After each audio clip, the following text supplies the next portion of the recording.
Welcome to Krishna ji के point. चलो दोस्तों स्टार्ट करते हैं। इस वीडियो में बात करेंगे विश्व के प्रमुख ज्वालामुखी के बारे में। तो पहला क्वेश्चन है, भारत का एकमात्र सक्रिय ज्वालामुखी कौन सा है? तो इसका आंसर है बैरन द्वीप। ये कितने किलोमीटर के एरिया में फैला हुआ है? 3 किलोमीटर। और इसका पहला विस्फोट जो है तो कब हुआ था? 1787 में। अगला क्वेश्चन है,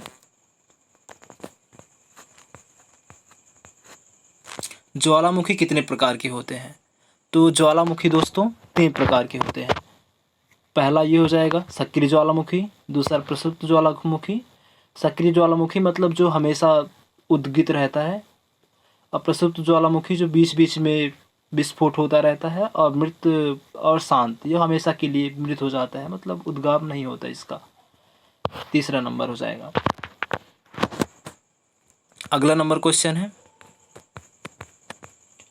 सक्रिय ज्वालामुखी से क्या तात्पर्य है? तो इसका हो जाएगा वह ज्वालामुखी जिसके मुख से हमेशा धूल, धुआं, बाष्प, गैस, राख, लावा इत्यादि पदार्थ बाहर निकलते रहते हैं। तो ये कौन सा हो जाएगा दोस्तों? मतलब इसका तात्पर्य क्या है कि हमेशा निकलता रहता है। अगला क्वेश्चन है, प्रसुप्त ज्वालामुखी से क्या तात्पर्य है? तो वह ज्वालामुखी जिस लंबे समय से होकर उद्गार नहीं हुआ हो, लेकिन कभी भी यह सक्रिय हो सकता है। मतलब जिसकी क्या हो, संभावना हो, लेकिन बहुत समय से, लॉन्ग टाइम से उद्गृत ना हुआ हो, मतलब विस्फोट ना हुआ हो। तो टू हो जाएगा प्रसुप्त ज्वालामुखी। क्वेश्चन है दोस्तों, किन पर्वतीय क्षेत्रों में अधिकांश सक्रिय ज्वालामुखी पाए जाते हैं? मतलब ऐसा क्षेत्र जहां अधिक सक्रिय ज्वालामुखी पाए जाते हैं। तो इसका आंसर हो जाएगा नवीन मोड़दार पर्वतीय क्षेत्र। अगला क्वेश्चन है, मृत या शांत ज्वालामुखी से क्या तात्पर्य है? तो इसका आंसर हो जाएगा ऐसे ज्वालामुखी जिनमें ऐतिहासिक काल में कोई उद्गार नहीं हुआ और ना ही दोबारा सक्रिय होने की संभावना है, तो ऐसे मृत हो जाएंगे, ज्वालामुखी कहलाएंगे। अगला क्वेश्चन है,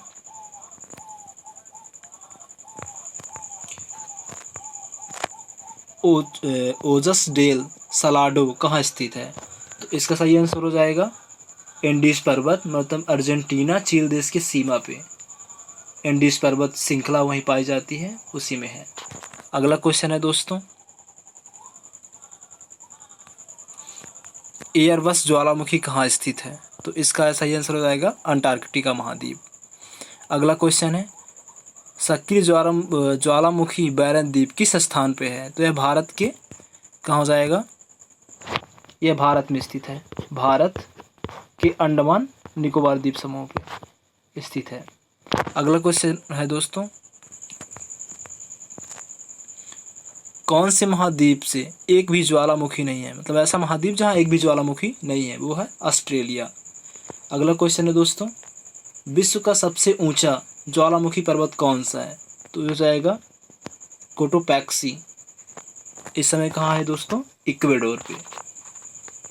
अगला क्वेश्चन है, एल्मिस्टी ज्वालामुखी कहाँ स्थित है? इसका सही आंसर हो जाएगा दोस्तों पेरू में। कहाँ स्थित है? पेरू देश में है। अगला क्वेश्चन है, विश्व का सर्वाधिक सक्रिय ज्वालामुखी वाला देश कौन सा है? तो इसका सही आंसर हो जाएगा फिलीपाइन द्वीप समूह। ये फिलीपाइन द्वीप समूह, यहाँ सर्वाधिक सक्रिय ज्वालामुखी पाए जाते हैं। अगला क्वेश्चन है, पेले के बाल का संबंध किससे है? तो इसका सही आंसर हो जाएगा हवाई तुल्य ज्वालामुखी से है, हवाई तुल्य ज्वालामुखी। अगला क्वेश्चन है, धरती के नीचे ज्वालामुखी के तरल पदार्थ को क्या कहते हैं? तो इसका हो जाएगा मैग्मा कहा जाता है। अगला क्वेश्चन है, गेसर का संबंध किससे है? तो जो गेसर होता है, तो गेसर गर्म जल स्रोत होते हैं जिनका संबंध ज्वालामुखी से होता है। जब ज्वालामुखी फटता है तो उसके साथ गर्म जल, लावा, धुआं निकलता है, तो जो जल निकलता है उसका संबंध होता है इससे। ये हो जाएगा। अगला क्वेश्चन है, धुआरे क्या है? वह छिद्र जिसके सहारे गैस का वाष्प निकलता है वो धुआरी कहलाता है। अगला क्वेश्चन है दोस्तों, सुल्फ तारा का क्या मतलब है? तो इसका मतलब होगा दोस्तों ऐसे धुआरे जिनके अधिक मात्रा में गंधक का धुआं निकलता हो। जो गंधक धातु होती है, गंधक, उसका जो अधिक मात्रा में इसमें निकलती है तो वही क्या होता है, धुआरे कहलाते हैं। अगला क्वेश्चन है, विश्व का सर्वाधिक सक्रिय ज्वालामुखी कौन सा है? तो इसका सही आंसर हो जाएगा, यहाँ पे है हवाई द्वीप का किलायू, इस क्या सर्वाधिक सक्रिय ज्वालामुखी है। अगला क्वेश्चन है, अलास्का की 10 सहस्त्र धूम घाटी का संबंध किससे है? तो इसका हो जाएगा धुआरे से, धुआरों से, मतलब यहाँ सर्वाधिक जल, गर्म जल निकलता है। अगला क्वेश्चन है, कैल्डेरा किसे कहा जाता है? तो पुराने ज्वालामुखी के ऊपरी सिरे पर बने क्रेटर को क्या कहा जाता है? कैल्डेरा कहा जाता है। जो पुराने ज्वालामुखी होते हैं उनके सिरों पे बना होता है, ऊपरी सिरों पे बना होता है।